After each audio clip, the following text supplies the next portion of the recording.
तो दोस्तों कैसे हो दोस्तों, हम पढ़ रहे हैं 12th क्लास की केमिस्ट्री का चैप्टर नंबर 11 जिसका नाम है दोस्तों एल्कोहल, फिनॉल व ईथर। लास्ट क्लास में हम फिनॉल की रासायनिक अभिक्रियाएं पढ़ रहे थे। मैंने आपसे कहा था फिनॉल 3 प्रकार की रासायनिक अभिक्रियाएं देता है। नंबर 1, ऐसी अभिक्रियाएं जिनमें OH समूह भाग लेता है। नंबर 2, ऐसी अभिक्रियाएं जिनमें बेंजीन वलय भाग लेती है। और नंबर 3, संघनन अभिक्रियाएं। हम फिनॉल की ऐसी अभिक्रियाएं पढ़ चुके हैं जिनमें OH समूह भाग लेता है, और आज हम पढ़ेंगे फिनॉल की ऐसी अभिक्रियाएं नंबर 2, ऐसी अभिक्रियाएं जिनमें बेंजीन वलय भाग लेती है। हम ऐसी अभिक्रियाएं तो पढ़ चुके हैं जिनमें OH समूह भाग लेता है। आज हम पढ़ेंगे फिनॉल की ऐसी अभिक्रियाएं जिनमें बेंजीन वलय भाग लेती है। वीडियो पसंद आए तो दोस्तों वीडियो पर लाइक व कमेंट जरूर करें। तो नंबर 2 हम यहाँ से स्टार्ट करते हैं आज की वीडियो। ऐसी अभिक्रियाएं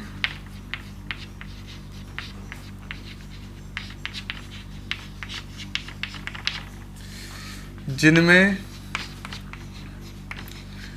बेंजीन वलय भाग लेती है।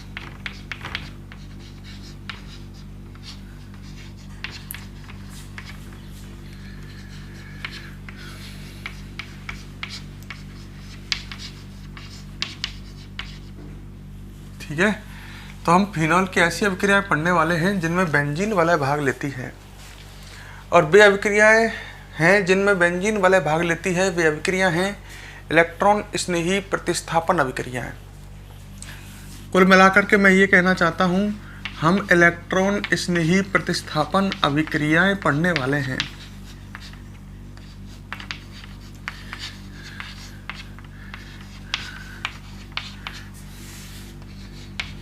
इलेक्ट्रॉन स्नेही प्रतिस्थापन अभिक्रियाएं पढ़ने वाले हैं।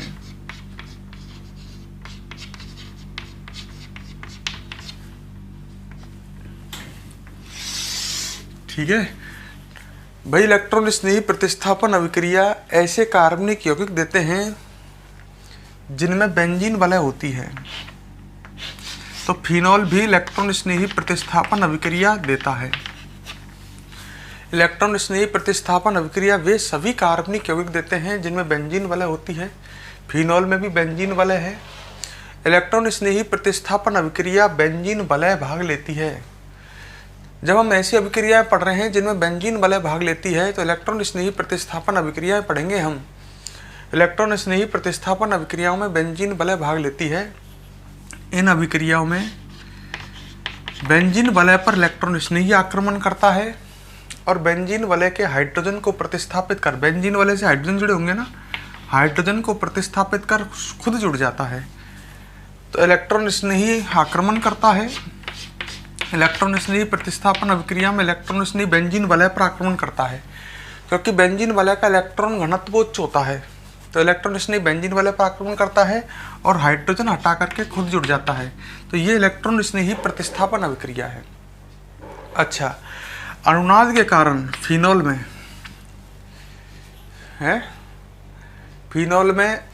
अनुनाद के कारण बेंजीन वलय की ऑर्थो व पैरा स्थितियों पर आंशिक ऋणावेश आता है। क्लियर? देखो, ये दोनों ऑर्थो स्थिति हैं, ये मेटा और ये पैरा। तुमने फिनॉल की अनुनादी संरचनाएं देखी हैं, और फिनॉल में अनुनाद के कारण, तो हम ऐसे कह सकते हैं फिनॉल में OH समूह के कारण अनुनाद से, अनुनाद यहीं से चालू होता है, OH समूह के कारण अनुनाद से बेंजीन वलय की ऑर्थो व पैरा स्थितियों पर आंशिक ऋणावेश आता है। तो इलेक्ट्रॉन स्नेही का आक्रमण या तो बेंजीन वलय की ऑर्थो स्थिति पर होता है या पैरा स्थिति पर होता है। तो बताओ, मैं आपसे पूछता हूं, जो OH समूह है वो ऑर्थो पैरा निर्देशी है या मेटा निर्देशी है? तो आप कहोगे OH समूह ऑर्थो पैरा निर्देशी है। क्यों? इसका कारण दिख गया। क्योंकि फिनॉल में OH समूह के कारण अनुनाद से बेंजीन वलय की ऑर्थो व पैरा स्थितियों पर आंशिक ऋणावेश आता है। फिनॉल की अनुनादी संरचनाएं आप देख सकते हैं। अनुनाद के कारण ऑर्थो व पैरा स्थितियों पर आंशिक ऋणावेश आता है। तो इलेक्ट्रॉन स्नेही का अटैक बेंजीन वलय की या तो ऑर्थो स्थिति पर होगा या पैरा पर। तो OH समूह के कारण ही तो ये हो रहा है। तो OH समूह कैसा समूह हुआ, ऑर्थो पैरा निर्देशी या मेटा निर्देशी, मतलब OH समूह के कारण कहाँ अटैक हो रहा है इलेक्ट्रॉन स्नेही का, ऑर्थो या पैरा पर। क्यों हो रहा है, क्योंकि OH समूह के कारण बेंजीन वलय की ऑर्थो व पैरा स्थितियों पर आंशिक ऋणावेश आ रहा है। तो OH समूह है ऑर्थो पैरा निर्देशी। एक बात तो ये हो गई। दूसरी बात, ये सक्रियक है या निष्क्रियक समूह है OH। देखो OH समूह जो है इसके अनुनाद के कारण ये नीचे इलेक्ट्रॉन देता है। OH समूह अनुनाद के कारण तो बेंजीन वलय को इलेक्ट्रॉन देता है। ये दोनों इलेक्ट्रॉन आ जाएंगे तो एक इलेक्ट्रॉन बेंजीन वलय का पहुंचेगा। और OH ऑक्सीजन की विद्युतता अधिक होने के कारण ये -I प्रभाव के कारण इलेक्ट्रॉन खींचता भी है। अनुनाद के कारण ये इलेक्ट्रॉन देता है नीचे बेंजीन वलय को, और -I प्रभाव के कारण बेंजीन वलय के इलेक्ट्रॉन खींचता है। मतलब ये बेंजीन वलय के इलेक्ट्रॉन घनत्व में क्या प्रभाव पड़ेगा। अनुनाद इलेक्ट्रॉन दे रहा है बेंजीन वलय को, और इसका OH का -I प्रभाव होता है इलेक्ट्रॉन खींचने का प्रभाव। अनुनाद अधिक प्रभावी होता है। केवल हैलोजन ही ऐसे समूह हैं जिनका -I प्रभाव ताकतवर होता है। हैलोजनों का -I ताकतवर होता है। ध्यान करो, क्लोरोबेंजीन बताया था तो उसका -I ताकतवर था, पर यहाँ तो अनुनाद अधिक ताकतवर है। अनुनाद ताकतवर है तो ये बेंजीन वलय के मतलब एक तरह से इलेक्ट्रॉन देने का गुण ताकतवर है। अनुनाद इलेक्ट्रॉन दे रहा है तो ये बेंजीन वलय के इलेक्ट्रॉन घनत्व को बढ़ाता है। कौन, OH समूह। जब बेंजीन वलय का इलेक्ट्रॉन घनत्व बढ़ जाएगा तो इस पर इलेक्ट्रॉन स्नेह का आक्रमण बढ़ेगा। तो बताओ ये OH समूह बेंजीन वलय को सक्रिय कर रहा है या निष्क्रिय कर रहा है। सक्रिय कर रहा है। कैसे, ये बेंजीन वलय पर इलेक्ट्रॉन घनत्व में वृद्धि कर रहा है, और जब बेंजीन वलय के इलेक्ट्रॉन घनत्व में वृद्धि होगी तो इस पर बेंजीन वलय पर इलेक्ट्रॉन स्नेह का आक्रमण बढ़ेगा, अर्थात अभिक्रिया अधिक होगी, इलेक्ट्रॉन स्नेही प्रतिस्थापन। तो ये बेंजीन वलय को OH समूह इलेक्ट्रॉन स्नेही प्रतिस्थापन अभिक्रिया के लिए दोस्तों सक्रिय कर रहा है। ये सक्रियक समूह है। जबकि जो हैलोजन होते थे, हैलोजन जैसे ये क्लोरोबेंजीन होता, तो हैलोजनों का -I ताकतवर होता था अनुनाद की तुलना में। तो हैलोजनों का जब -I ताकतवर होता था तो ये बेंजीन वलय के इलेक्ट्रॉन घनत्व को घटा देता था। तो हैलोजन समूह जो होता था वो बेंजीन वलय के इलेक्ट्रॉन घनत्व को कम करता था। तो ये बेंजीन वलय पर हैलोजन इलेक्ट्रॉन स्नेही के आक्रमण को कम करता था। तो हैलोजन समूह तो निष्क्रियक था, जबकि OH समूह सक्रियक है। तो हम दो बात समझ में आई हमारे। एक तो OH समूह ऑर्थो पैरा निर्देशी है क्योंकि अनुनाद के कारण बेंजीन वलय के ऑर्थो पैरा स्थिति पर आंशिक ऋणावेश आता है, जिससे इलेक्ट्रॉन स्नेही का आक्रमण बेंजीन वलय की ऑर्थो पैरा स्थिति पर होता है। तो एक तो ये ऑर्थो पैरा निर्देशी है। दूसरा, ये सक्रियक समूह है क्योंकि ये बेंजीन वलय के इलेक्ट्रॉन घनत्व को बढ़ाता है। OH समूह बेंजीन वलय के इलेक्ट्रॉन घनत्व को बढ़ाता है क्योंकि इसका अनुनाद -I प्रभाव की तुलना में अधिक प्रभावी होता है। तो ये बेंजीन वलय के इलेक्ट्रॉन घनत्व में OH समूह वृद्धि करता है। तो ये बेंजीन वलय पर इलेक्ट्रॉन स्नेह के आक्रमण में वृद्धि करता है। तो ये सक्रियक समूह है। तो दो बात हम लिख सकते हैं। बात को समझोगे तो आराम से मजा भी आएगा। पहली बात, फिनोल में OH समूह के कारण अनुनाद से, फिनोल में OH समूह के कारण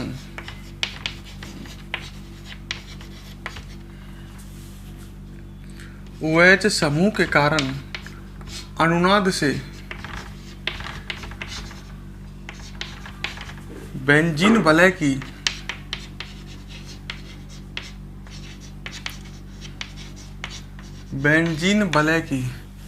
तो फिनोल में OH समूह के कारण अनुनाद से बेंजीन वलय की ऑर्थो व पैरा स्थिति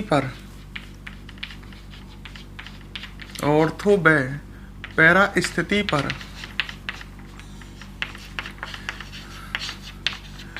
आंशिक ऋणावेश आता है।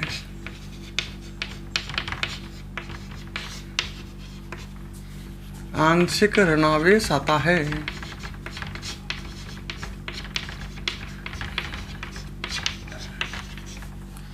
तो फिनोल में OH समूह के कारण अनुनाद से बेंजीन वलय की ऑर्थो व पैरा स्थिति पर आंशिक ऋणावेश आता है।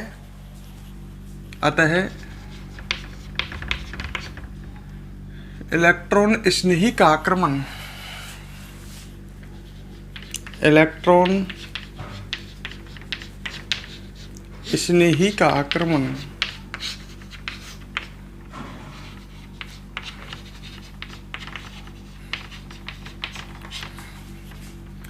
बेंजीन वलय की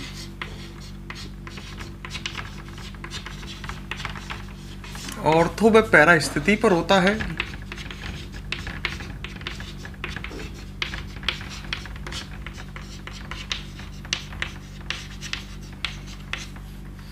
बेंजीन वलय की ऑर्थो व पैरा स्थिति पर होता है। अतः OH समूह ऑर्थो पैरा निर्देशी समूह है। ऑर्थो व पैरा निर्देशी समूह है। तो एक बात तो ये हो गई, OH समूह कैसा समूह है? ऑर्थो व पैरा निर्देशी समूह है। क्लियर? और दूसरी बात और बताई थी मैंने, ये सक्रियक समूह है। हम आगे कह सकते हैं OH समूह के -I प्रभाव की तुलना में अनुनाद अधिक प्रभावी होता है। OH समूह के -I प्रभाव की तुलना में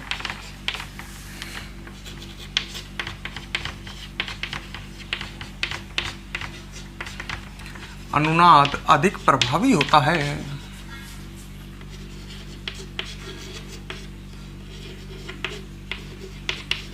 अनुनाद अधिक प्रभावी होता है। जब अनुनाद अधिक प्रभावी है तो यह बेंजीन वलय के इलेक्ट्रॉन घनत्व में वृद्धि करता है। अतः OH समूह के कारण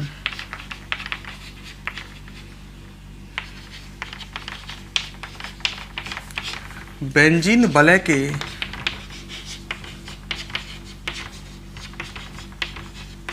इलेक्ट्रॉन घनत्व में वृद्धि होती है, क्योंकि अनुनाद प्रभावी है ना, इसलिए इलेक्ट्रॉन घनत्व में वृद्धि होती है। क्लियर? इलेक्ट्रॉन घनत्व में वृद्धि होती है। और जब इलेक्ट्रॉन घनत्व बढ़ेगा तो ये सक्रियक समूह हुआ कि निष्क्रियक? निष्क्रियक की सक्रियक बताओ। अतः OH समूह सक्रियक समूह है।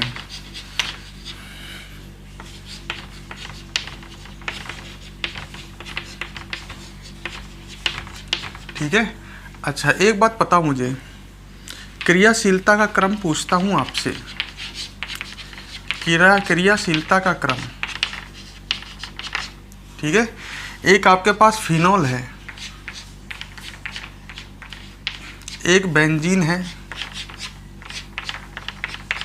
और एक क्लोरोबेंजीन है। तीनों इलेक्ट्रॉन स्नेही प्रतिस्थापन अभिक्रिया देते हैं। हाँ देते हैं, क्योंकि जिनमें भी बेंजीन वलय होती है वो इलेक्ट्रॉन स्नेही प्रतिस्थापन अभिक्रिया देते हैं। देखो, इसमें Cl है जो जिसका -I ताकतवर है। किससे? अनुनाद से। अनुनाद इलेक्ट्रॉन देता है, -I इलेक्ट्रॉन खींचता है। हैलोजनों का -I प्रभाव होता है पर वो ज़्यादा प्रभावी होता है।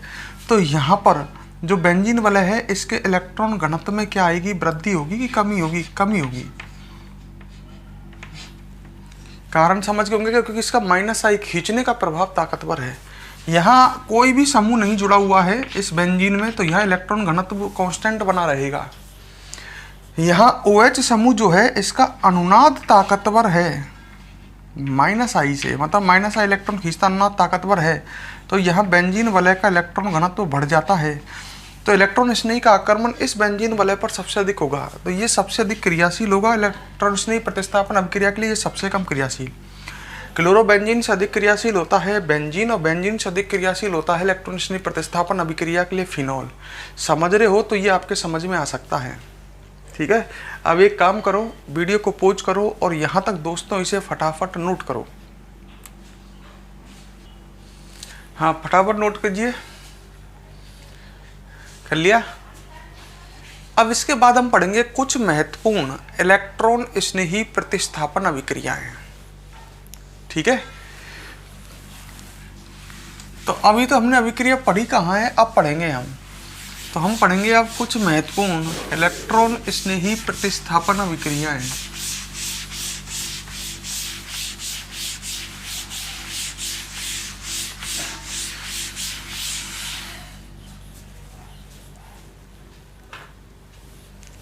ठीक है, तो हम पढ़ने वाले हैं कुछ महत्वपूर्ण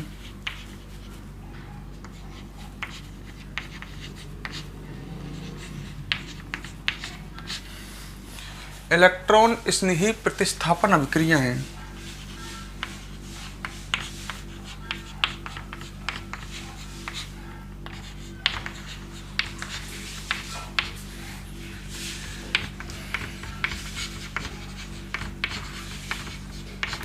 तो हम इलेक्ट्रॉन स्नेही प्रतिस्थापन अभिक्रियाएं ऐसी अभिक्रियाएं पढ़ रहे हैं जिनमें बेंजीन वलय भाग लेती है। तो कुछ महत्वपूर्ण इलेक्ट्रॉन स्नेही प्रतिस्थापन अभिक्रियाएं।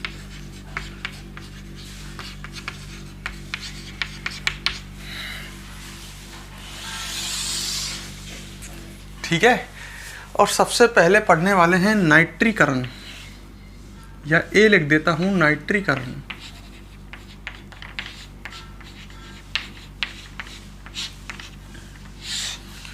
इसमें आप क्या करोगे, ढंग से देखो। फिनॉल की अभिक्रिया, ये फिनॉल है अपने पास,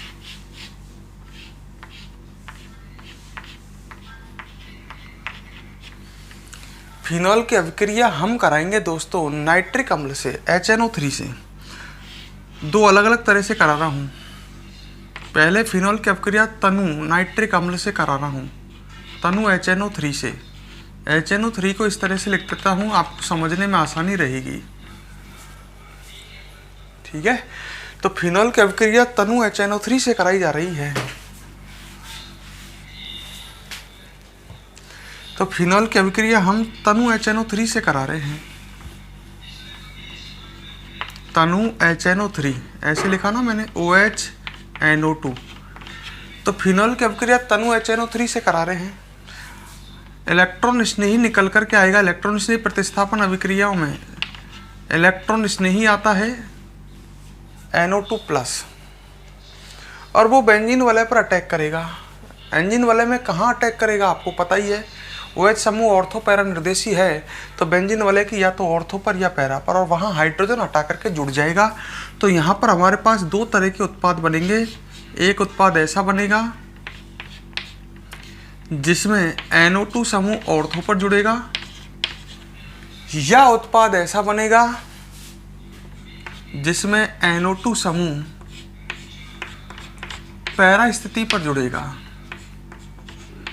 तो ये दो तरह के हमारे को उत्पाद मिलेंगे जब हम फिनॉल की अभिक्रिया HNO3 से कराते हैं। ये नाइट्रीकरण अभिक्रिया है क्योंकि फिनॉल से नाइट्रो समूह जुड़ रहा है। अच्छा, ये क्या है इसका नाम, ये तो फिनॉल हो गया, इसका IUPAC नाम बोले तो नंबरिंग ऐसा करेंगे 1 2 नाइट्रोफिनॉल, और ये है 4 नाइट्रोफिनॉल। IUPAC नाम तो ये हो गया, सामान्य नाम हो गया। ये ऑर्थो पर जुड़ रहा है ना NO2, तो इसका IUPAC नाम हो गया और सामान्य नाम ऑर्थो नाइट्रोफिनॉल। क्योंकि देखो ऑर्थो पर नाइट्रो जुड़ रहा है, बाकी सारा फिनॉल, और ये है पैरा नाइट्रोफिनॉल।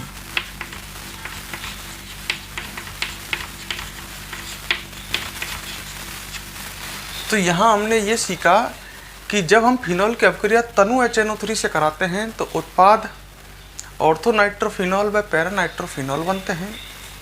अगर हम तनु HNO3 के स्थान पर सांद्र H2SO4 की उपस्थिति में, तनु HNO3 के स्थान पर सांद्र H2SO4 की उपस्थिति में नाइट्रिक अम्ल लेते हैं सांद्र,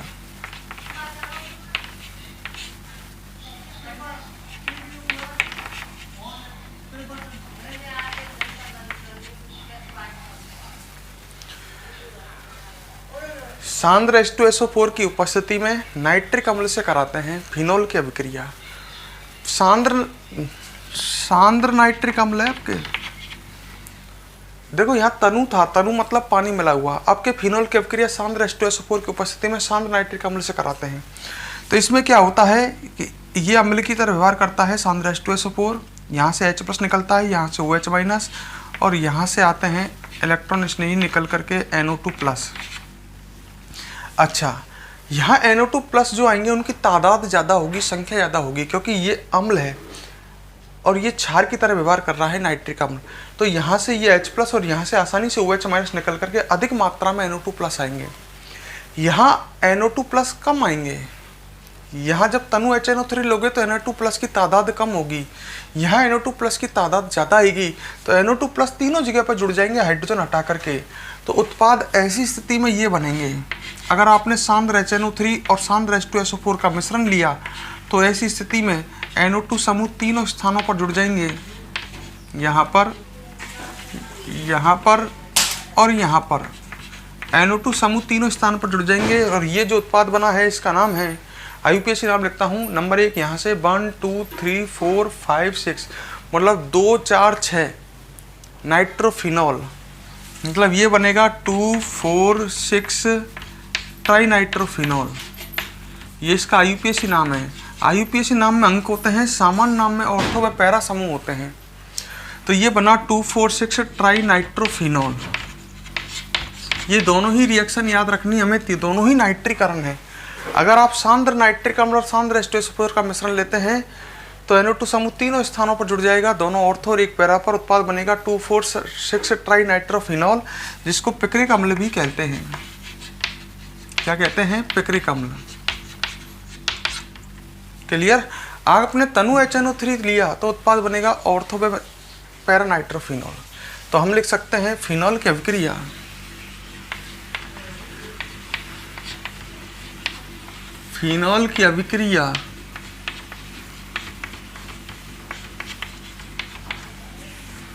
तनु HNO3 से कराने पर, तनु नाइट्रिक अम्ल समझ गए, से कराने पर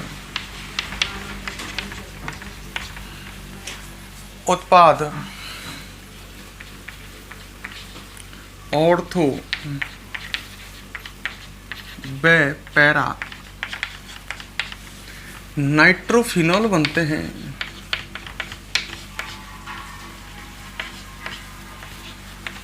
नाइट्रोफिनॉल बनते हैं। क्लियर? अच्छा, फिनॉल की अभिक्रिया सांद्र H2SO4 की उपस्थिति में सांद्र नाइट्रिक अम्ल से कराने पर फिनॉल की अभिक्रिया सांद्र सल्फ्यूरिक अम्ल सांद्र H2SO4 की उपस्थिति में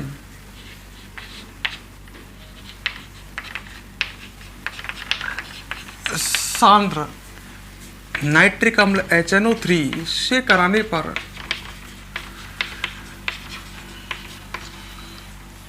सांद्र HNO3 से कराने पर 2 4 6 ट्राइनाइट्रोफिनॉल बनता है।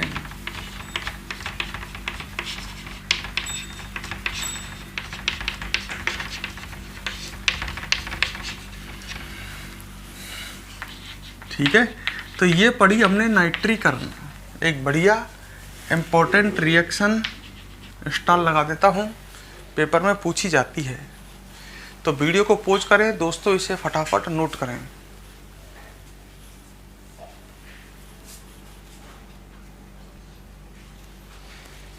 हाँ दोस्तों, ये आपने नोट कर लिया। इसके बाद हम नेक्स्ट रिएक्शन पढ़ेंगे।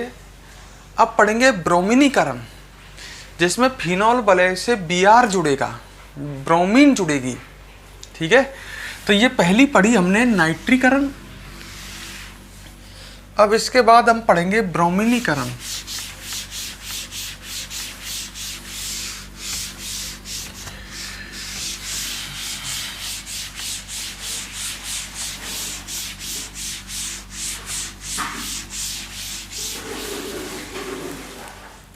ठीक है, तो दोस्तों नेक्स्ट रिएक्शन आएगी बी, ब्रोमिनीकरण।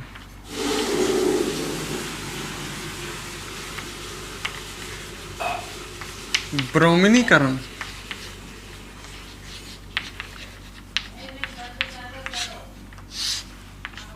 देखो इधर समझो, आपको करना क्या है, फिनॉल की अभिक्रिया ब्रोमीन से करानी है। ये फिनॉल है,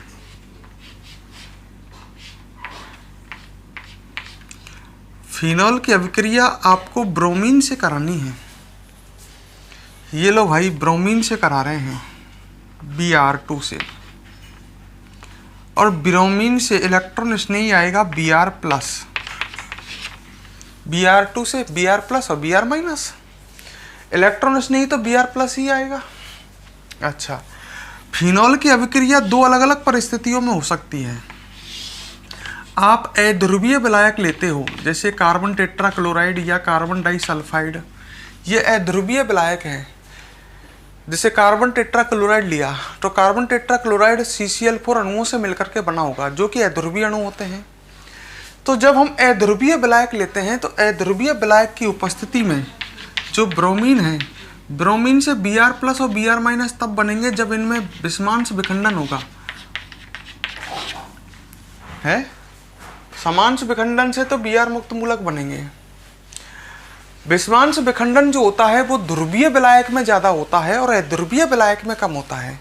जब हम फिनॉल की अभिक्रिया ब्रोमीन से करा रहे हैं तो अध्रुवीय विलायक लेंगे तो इसमें विषमांश विखंडन कम होगा, Br+ कम मात्रा में आएंगे। तो Br जब कम मात्रा में आएंगे, ये Br+ जुड़ेंगे कहाँ, ऑर्थो या पैरा पर। तो इस तरह से हमारे पास ये दो तरह के प्रोडक्ट बनेंगे, या तो Br ऑर्थो पर जुड़ेगा या Br कहाँ जुड़ेगा, पैरा पर, है। इसका नाम हो जाएगा ऑर्थो ब्रोमोफिनॉल, सामान्य नाम IUPAC नाम 2-ब्रोमोफिनॉल। ये बना ऑर्थो ब्रोमोफिनॉल और ये बना पैरा ब्रोमोफिनॉल। तो दो तरह के हमारे को प्रोडक्ट मिलेंगे अगर हम फिनॉल की अभिक्रिया अध्रुवीय विलायक जैसे कार्बन टेट्राक्लोराइड, कार्बन डाइसल्फाइड आदि की उपस्थिति में ब्रोमीन से कराते हैं। अगर मैं ध्रुवीय विलायक लेता हूं, जैसे मैंने जल ले लिया, तो जल ध्रुवीय विलायक है, जल H2 अणुओं से बना होता है और H2 अणु ध्रुवीय अणु है। तो ध्रुवीय विलायक में जो Br2 है, इसमें समांश विखंडन अधिक होगा, Br+ अधिक आएंगे।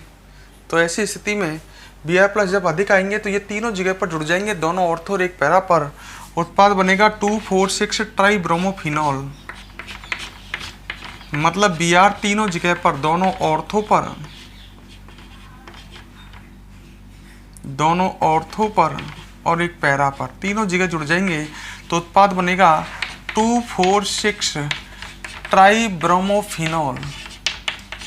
क्योंकि जब अपन ध्रुवीय विलायक लेते हैं तो समांश विषमांश विखंडन अधिक होता है।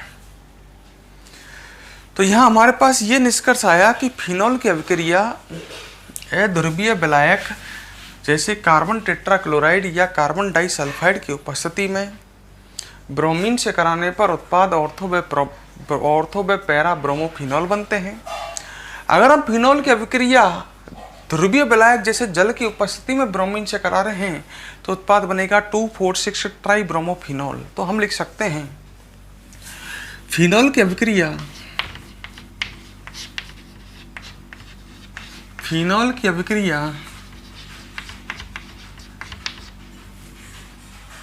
ठीक है, अध्रुवीय विलायक, अध्रुवीय विलायक जैसे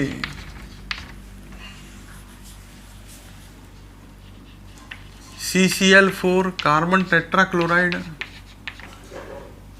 CH2 आदि कार्बन डाइसल्फाइड की उपस्थिति में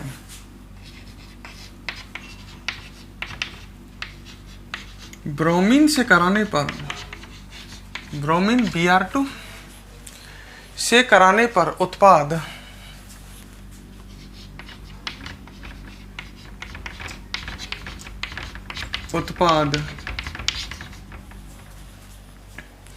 ऑर्थो व पैरा ब्रोमोफिनॉल बनते हैं। उत्पाद ऑर्थो व पैरा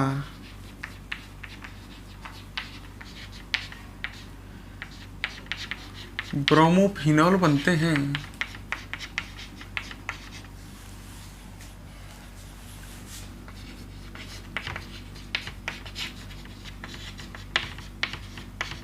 ठीक है, और आगे इसके बारे में लिख सकते हैं। फिनॉल की अभिक्रिया ध्रुवीय विलायक,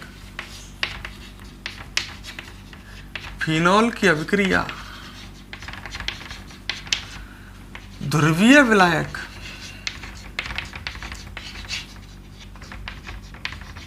जैसे H2O जल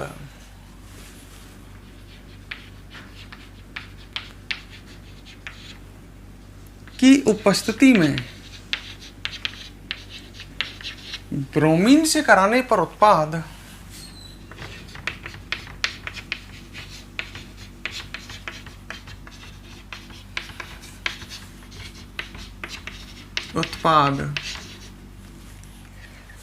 क्या बनता है? 2,4,6 ट्राइब्रोमोफिनॉल बनता है। 2,4,6 ट्राइब्रोमोफिनॉल बनता है। क्लियर? अच्छा, ये अभिक्रिया भी इंपॉर्टेंट है, पेपर में पूछी जा सकती है। तो वीडियो को दोस्तों पॉज करेंगे और यहाँ तक इसे नोट करेंगे। हाँ, ये आपने नोट किया। अब हम पढ़ते हैं नंबर 3, तीसरी अभिक्रिया, जिसका नाम है फ्रीज पुनर्विन्यास। ये भी इंपॉर्टेंट है, सब रिएक्शन इंपॉर्टेंट है ना आज की वीडियो में।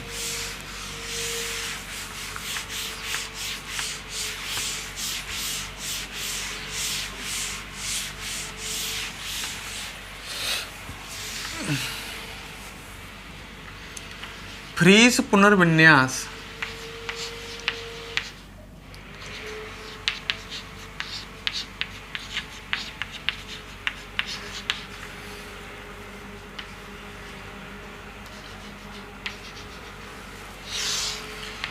ठीक है, ये भी एक इलेक्ट्रॉन स्नेही प्रतिस्थापन ही मानेंगे इसको भी। देखो सर क्या करते हैं इसमें, फिनॉल की अभिक्रिया थोड़ी अलग तरह की है। ये फिनॉल है,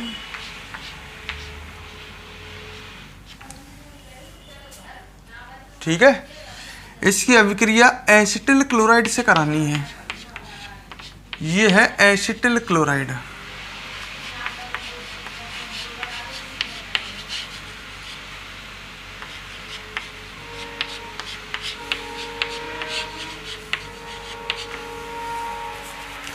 तो फिनॉल की अभिक्रिया एसिटिल क्लोराइड से करानी है, ये पहले भी कराई है। एस्टर निर्माण ध्यान है क्या? क्योंकि एसिटिल क्लोराइड जो है एक अम्ल हैलाइड है। अम्ल हैलाइड वे होते हैं जिनमें COX समूह होता है। तो जब अपन फिनॉल की अभिक्रिया एसिटिल क्लोराइड से कराएंगे तो ये एक अम्ल हैलाइड है, तो HCl का निष्कासन होगा यहाँ से H और यहाँ से Cl। ढंग से देख लो भाई, ये पढ़िए पहले एस्टरीकरण। तो उत्पाद इस तरह का बनेगा, HCl निकल गया और यहाँ O से क्या जुड़ जाएगा, COCH3। O से COCH3 HCl निकल गया। ये एक एस्टर बना, एस्टरीकरण ही है ये एस्टर है। एस्टर का नामकरण कैसे करते हैं? एस्टर में ये समूह होता है C डबल बॉन्ड OO। सबसे पहले एस्टर का सामान्य नाम कैसे लिखते हैं? O से जुड़े हुए समूह का नाम लिखते हैं। O से जुड़ा हुआ समूह C डबल बॉन्ड O समूह, ये एस्टर है। इसमें O से जुड़े हुए समूह का नाम लिखेंगे, इसका नाम हो गया फेनिल।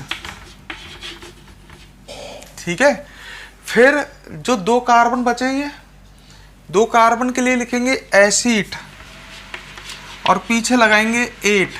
तो इस एस्टर का नाम है फेनिल एस्टेट। पहले O से जुड़े हुए समूह का नाम लिख दिया, अब 2 कार्बन के लिए एसिड और पीछे 8, फेनिल एसीटेट।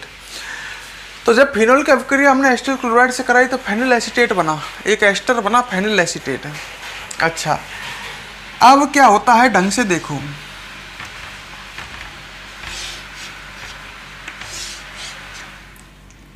निर्जल AlCl3 उत्प्रेरक की उपस्थिति में विलायक नाइट्रोबेंजीन में, मतलब ये फेनिल एसीटेट नाइट्रोबेंजीन में, नाइट्रोबेंजीन विलायक है, निर्जल AlCl3 की उपस्थिति में पुनर्विन्यास करता है, रीअरेंजमेंट करता है। देखो यहाँ में H यहाँ पर है और H इसमें यहाँ पर भी है, सब जगह H है, ठीक है। तो इसमें रीअरेंजमेंट होता है। रीअरेंजमेंट कैसे कि यहाँ का रीअरेंजमेंट पुनर्विन्यास, मतलब खुद को दोबारा से ये विन्यासित करता है। यहाँ का H तो O से जुड़ जाता है और COCH3 यहाँ जुड़ जाता है। मतलब ये इस तरह का उत्पाद बना लेता है। यहाँ ऑर्थो स्थिति का H तो ऊपर, O से तो H और COCH3 यहाँ नीचे, ये इस तरह का उत्पाद बना सकता है। अच्छा, ऐसा पैरा स्थिति पर भी हो सकता है कि पैरा का H यहाँ जुड़ जाए और COCH3 यहाँ जुड़ जाए, मतलब उत्पाद ऐसा भी बन सकता है, OH ऊपर और नीचे COCH3। मतलब ये दोनों जगह पर हो सकता है, ऑर्थो पर भी और पैरा पर भी। ये पुनर्विन्यास हुआ है। मतलब मैं ये कह सकता हूँ कि जो फेनिल एसीटेट है नाइट्रोबेंजीन में निर्जल AlCl3 की उपस्थिति में पुनर्विन्यासित होकर, जब तो अभिक्रिया का नाम है फ्रीज पुनर्विन्यास, पुनर्विन्यासित होकर के ये दो तरह के उत्पाद बनाता है। यहाँ का H ऊपर COCH3 नीचे है, या यहाँ का H ऊपर COCH3 नीचे है। ठीक है। अच्छा, इसका नाम क्या है? ये एक कीटोन है। देखो इसमें CO समूह है, दोनों तरफ कार्बन से जुड़ रहा है, ये कीटोन है। इसका नाम है एसीटोफिनोन। क्या नाम है? एसीटोफिनोन। और एसीटोफिनोन है ये वाला, और इसमें ऑर्थो स्थिति पर हाइड्रोक्सी, ये OH जुड़ा है, हाइड्रोक्सी जुड़ रहा है, तो इसका नाम है ortho hydroxy acetophenone. Ortho hydroxy acetophenone. और नीचे वाला क्या हो जाएगा? Para hydroxy acetophenone. देखो ये एसीटोफिनोन है, दोबारा देख लो, और इसमें OH पैरा स्थिति पर है। यहाँ से देखो, ये हो गई ऑर्थो, ये मेटा और ये पैरा, तो इसका नाम है para hydroxy acetophenone. Para hydroxy acetophenone. तो दो तरह के उत्पाद मिलेंगे हमको। दोबारा सुन लो, फिनॉल की अभिक्रिया एस्टिल क्लोराइड से कराने पर एस्टर फेनिल एस्टेट बनता है, जो नाइट्रोबेंजीन में निर्जल AlCl3 उत्प्रेरक की उपस्थिति में पुनर्विन्यासित होकर ऑर्थो हाइड्रोक्सी एसीटोफिनोन व पैरा हाइड्रोक्सी एसीटोफिनोन बनाता है। ये अभिक्रिया है फ्रीज पुनर्विन्यास। तो हम लिख सकते हैं फिनॉल की अभिक्रिया, फिनॉल की अभिक्रिया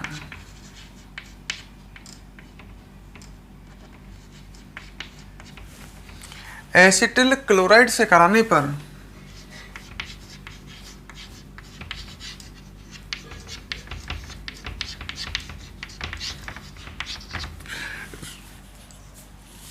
एसिटिल क्लोराइड से कराने पर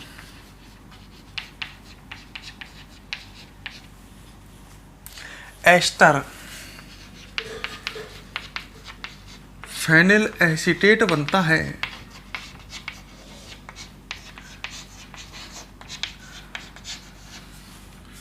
फेनिल एसीटेट बनता है, एस्टर फेनिल एसीटेट बनता है, जो नाइट्रोबेंजीन में, किसमें? नाइट्रोबेंजीन में।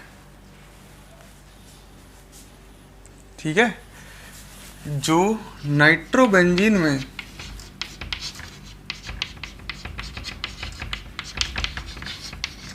उत्प्रेरक AlCl3 की उपस्थिति में, उत्प्रेरक AlCl3 की उपस्थिति में, एल्युमिनियम क्लोराइड की उपस्थिति में पुनर्विन्यासित होकर, मतलब खुद को दोबारा से व्यवस्थित करके पुनर्विन्यासित होकर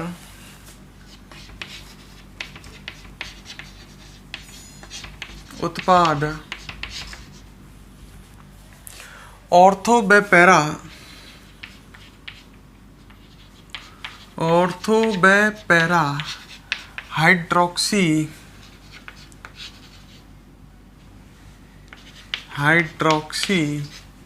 ऑर्थो व पैरा हाइड्रोक्सी एसीटोफिनोन बनाता है।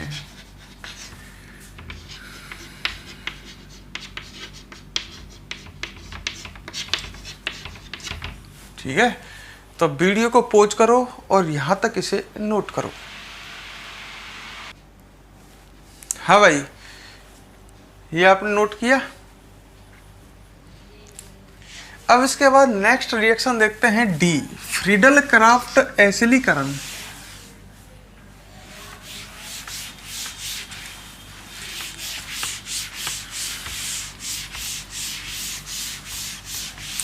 जो फ्रीज पुनर्विन्यास से मिलती जुलती अभिक्रिया है। और नेक्स्ट रिएक्शन डी क्या नाम है, फ्रीडल क्राफ्ट एसिलीकरण।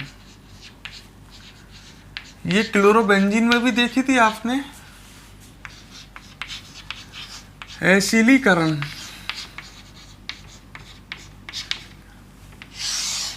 इसमें करना क्या है, बिल्कुल फ्रीज पुनर्विन्यास से मैच करती है, पर अंतर है, ढंग से देखो।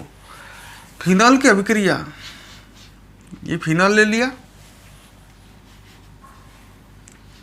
फिनॉल, और फिनॉल की अभिक्रिया हमें एसिटिल क्लोराइड से ही करानी है, बिल्कुल सेम वैसी ही रिएक्शन है। एसिटिल क्लोराइड CH3COCl से करानी है, पर यहाँ पर निर्जल AlCl3 स्टार्टिंग में ले लेना है। अगर आप निर्जल AlCl3 नहीं लोगे तो एस्टर बन जाएगा, फ्रीज पुनर्विन्यास होगी आगे। तो यहाँ शुरू में ले लेना है, तब इससे अटैक करने के लिए निर्जल AlCl3 लुईस अम्ल है, इसमें से Cl- पकड़ लेगा, और अटैक करने के लिए इलेक्ट्रॉन इसमें आएगा ये CO + CH3, Cl- को ये पकड़ लेगा। अब ये अटैक करेगा इसकी ऑर्थो पर या पैरा पर, और हाइड्रोजन हटा करके जुड़ जाएगा। अब डायरेक्ट उत्पाद ये बनेंगे, ये इसके या तो ऑर्थो पर जुड़ेगा या इसके कहाँ जुड़ेगा, पैरा पर। तो उत्पाद इस तरह के बनेंगे, ये दोनों उत्पाद वही हैं, ये एसिटोफिनोन है, पर रिएक्शन चेंज हो गई। जब अपन डायरेक्ट निर्जल AlCl3 लेते हैं पहले ही पद में, तो इससे ये अटैक करने के लिए आता है। हाँ, अगर इसको नहीं लेते तो फिर एस्टर बन जाता फेनिल एसीटेट। ठीक है, तो फिनॉल की अभिक्रिया निर्जल AlCl3 की उपस्थिति में एसिटिल क्लोराइड से कराने पर उत्पाद बनते हैं, ये वही एसिटोफिनोन है। तो इसका नाम ऑर्थो हाइड्रोक्सी एसिटोफिनोन, और वो बना पैरा हाइड्रोक्सी एसिटोफिनोन।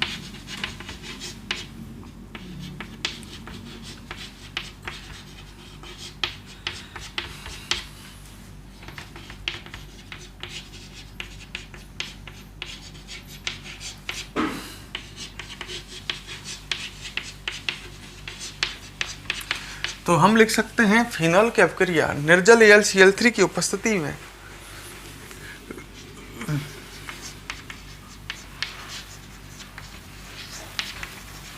फिनॉल की अभिक्रिया निर्जल AlCl3 की उपस्थिति में एसिटिल क्लोराइड से कराने पर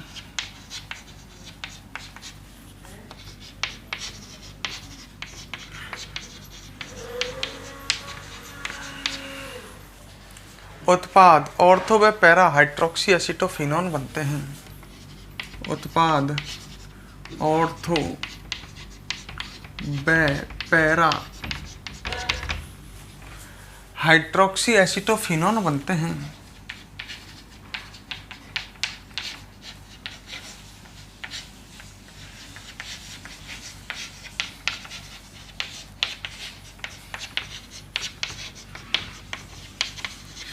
ये फिडलक्राफ्ट एसिलीकरण है, ये बिल्कुल मैच करती है फ्रीज पुनर्विन्यास से, पर अंतर है, इसमें कोई पुनर्विन्यास नहीं हो रहा है।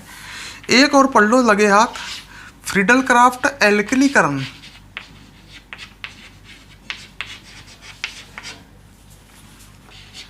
फिडलक्राफ्ट एल्किलीकरण,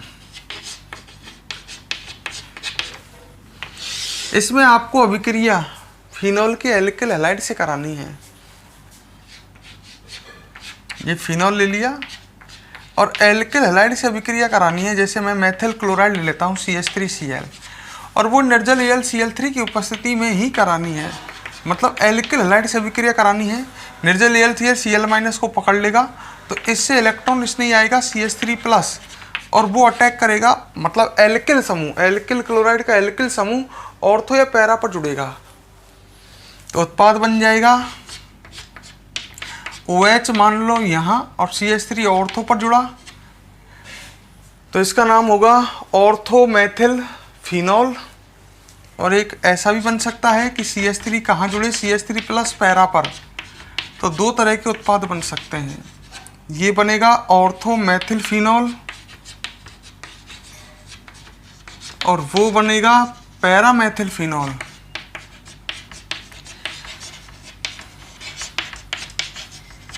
ठीक है, तो इसको मैंने डायरेक्ट लिखा है, आप भी डायरेक्ट नोट करें, वीडियो को पॉज करें और इसे कंप्लीट यहाँ तक नोट करें।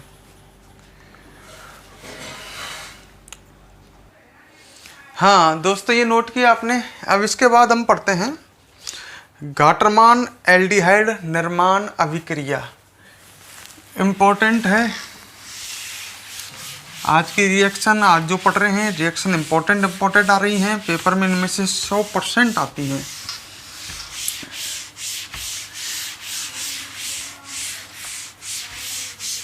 नेक्स्ट ई, ठीक है, ई आएगी या नहीं एफ आएगी देख लेते हैं। एफ आएगी शायद, एफ आएगी। गाटरमान अभिक्रिया का नाम है, इम्पोर्टेंट है, गाटरमान एल्डिहाइड, ठीक है, सिंथेसिस अभिक्रिया।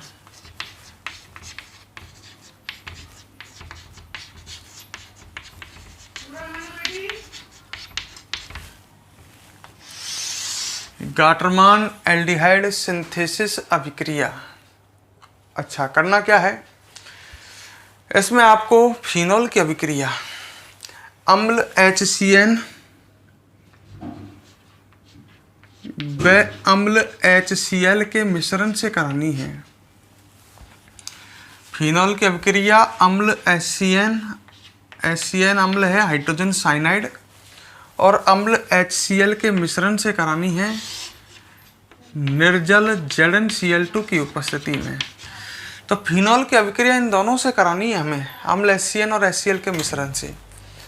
जब इन दोनों से अभिक्रिया कराते हैं, निर्जल जिंक क्लोराइड की उपस्थिति में अभिक्रिया करानी है फिनॉल की, तो ये दोनों आपस में रिएक्शन करते हैं। कैसे? अम्ल HCl से आएगा H+ और Cl-।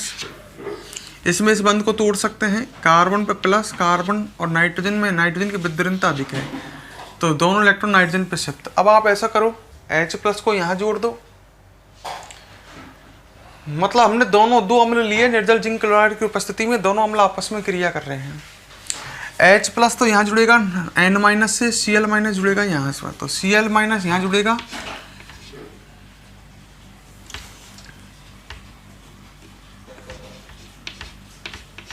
ढंग से देखो, Cl- जुड़ गया यहाँ से इस कार्बन से, यहाँ डबल बॉन्ड रह गया, N- से जुड़ गया H+, NH बन गया, ये बना। दोबारा देख लो कैसे बना, इसमें कंफ्यूजन रहती है।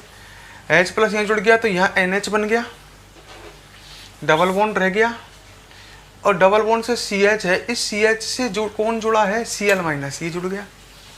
तो इस तरह का बना। अब ये अभिक्रिया करेगा फिनॉल से।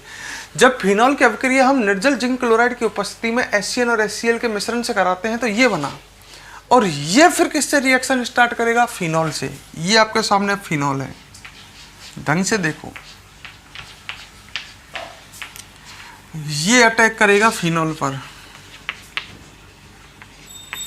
CH double bond NH। अच्छा, इससे इलेक्ट्रॉन स्नेह निकल कर के आएगा, Cl- अलग, इलेक्ट्रॉन स्नेह आएगा CH+ डबल बॉन्ड NH। इसको याद रख लो, इससे इलेक्ट्रॉन स्नेह आएगा, Cl- निकल जाएगा, CH डबल बॉन्ड NH+। ये अटैक करेगा पैरा पर, ध्यान रखना। इसमें हम इसमें कोई अपनी तरफ से नहीं कर सकते, मतलब ऑर्थो पर अटैक बहुत कम होता है, पैरा वाला अधिक स्थायी होता है, तो पैरा पर अटैक होता है इसमें। तो ये पैरा पर इलेक्ट्रॉन स्नेह जो है हाइड्रोजन हटा करके जुड़ जाता है, तो यहाँ आ जाएगा CH डबल बॉन्ड NH। ये बना एक एल्डिमीन। ये क्या बना? एल्डिमीन। ध्यान रखो, ये जो बना इसको क्या बोलेंगे? एल्डिमीन। अच्छा, अब इसकी अभिक्रिया आपको तनु अम्ल से करानी है। किससे करानी है? तनु अम्ल। तनु अम्ल मतलब H+H2। जब तनु अम्ल से हम कराएंगे तो अब यहाँ याद रखो, तनु अम्ल से अभिक्रिया कराने पर यह बंध कैसे टूटता है? C double bond N। इसको इस तरह से समझ लो, OH और H, H2O है ना, ये 2 H इधर जुड़ जाएंगे, इधर O जुड़ जाएगा तनु अम्ल से अभिक्रिया कराने पर। तो यहाँ डबल बॉन्ड O मतलब CHO एल्डिहाइड समूह बन जाएगा। ढंग से देखो, OH जब तनु अम्ल से अभिक्रिया करेंगे तो C डबल बॉन्ड O बन जाएगा, इधर C डबल बॉन्ड OH, यही तो बनेगा, एल्डिहाइड समूह तो है ये, C डबल बॉन्ड O और H, और संग में क्या बन जाएगा, इधर NH3 भी बन जाएगा। तो ये एक एल्डिहाइड बना है, एल्डिहाइड। तो गाटरमान एल्डिहाइड सिंथेसिस मतलब निर्माण, एल्डिहाइड बना है। अच्छा, ये जो एल्डिहाइड है इसका नाम है बेंजिल्डिहाइड, और बेंजिल्डिहाइड में पैरा पर हाइड्रोक्सी जुड़ा हुआ है तो इसका नाम हो जाएगा पैरा हाइड्रोक्सी बेंजिल्डिहाइड। ध्यान से देख लो, ये बना पैरा हाइड्रोक्सी बेंजिल्डिहाइड। दोबारा देखो, रिएक्शन ऊटपटांग है पर समझ में आ सकती है, ऐसी कोई कठिन नहीं है। हमने फिनॉल की अभिक्रिया अम्ल HCN व HCl के मिश्रण से कराई निर्जल जिंक क्लोराइड की उपस्थिति में, तो ये दोनों आपस में क्रिया करके ये बनाते हैं। ये फिनॉल से रिएक्शन करता है, इससे इलेक्ट्रॉन इसने ये आता है CH डबल बॉन्ड NH+, ये कहाँ जुड़ जाता है, पैरा पर, ये एल्डिमीन बन गया। जब तनु अम्ल से इसका अपक्रिया कराते हैं, एल्डिमीन तनु अम्ल द्वारा अपघटित होकर के उत्पाद ये बनाता है। तनु अम्ल लेंगे तो इस तरह से रिएक्शन करो, O इधर जोड़ो, NH3 इधर जोड़ो, तो ये बना, ये बेंजिल्डिहाइड है, पैरा हाइड्रोक्सी बेंजिल्डिहाइड, और संग में अमोनिया बनता है। तो हम लिख सकते हैं इसमें फिनॉल की अभिक्रिया, फिनॉल की अभिक्रिया निर्जल जिंक क्लोराइड की उपस्थिति में, जिंक क्लोराइड की उपस्थिति में अम्ल, कौन से अम्ल, HCN व HCl के मिश्रण से कराने पर, HCN व HCl के मिश्रण से कराने पर यही बनेगा ना, एल्डिमीन। ये दोनों आपस में क्रिया करके ये बना रहे हैं, और ये इससे क्रिया करके ये बना रहे हैं। कराने पर एल्डिमीन बनता है, जो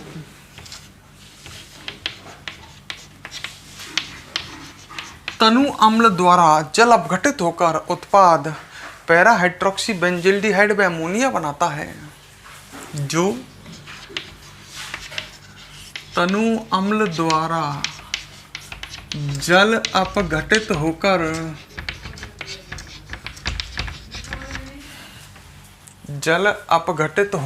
उत्पाद पैरा हाइड्रोक्सी बेंजिल्डिहाइड, पैरा हाइड्रोक्सी बेंजिल्डिहाइड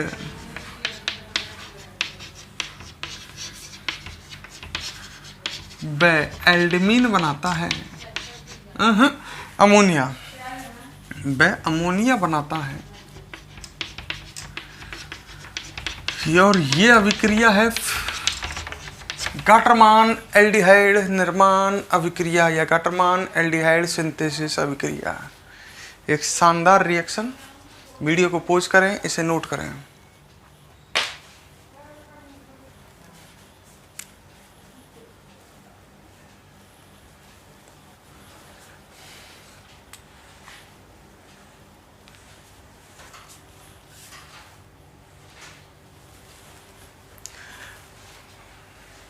ये आपने नोट किया। अब इसके बाद हम दोस्तों नेक्स्ट रिएक्शन पढ़ेंगे। अब ये कंटिन्यू रहेगी, अगली वीडियो में भी हम फिनॉल की ऐसी अभिक्रिया पढ़ रहे हैं जिनमें बेंजीन वलय भाग रहती है। हम अगली वीडियो में भी ऐसी अभिक्रियाओं को इनको कंटिन्यू रखेंगे। अब हम अगली अभिक्रिया जो पढ़ने जाएंगे वो है डफ अभिक्रिया, वो भी इम्पोर्टेंट है। आज हमने काफ़ी इंपॉर्टेंट रिएक्शन पढ़ी। वीडियो पसंद आए तो दोस्तों लाइक और कमेंट इस पर ज़रूर करना। हालांकि जो अगर आप ऐप से देख रहे हैं तो लाइक और कमेंट का ऑप्शन नहीं आता है, पर अगर ये कभी भविष्य में ये वीडियो YouTube पर पब्लिश होती हैं तो उस स्थिति में आप इन्हें लाइक और कमेंट ज़रूर करें, ठीक है। अब हम आपसे नेक्स्ट क्लास में आपसे मुलाकात होगी। तो आप आज आपने काफ़ी शानदार रिएक्शन पढ़ी है। नाइट्रीकरण, ब्रोमीनीकरण, फ्रीज पुनर्विन्यास, फिडल क्राफ एसिलीकरण, फिडल क्राफ एल्किलीकरण, गाटरमान एल्डिहाइड सिंथेसिस अभिक्रिया।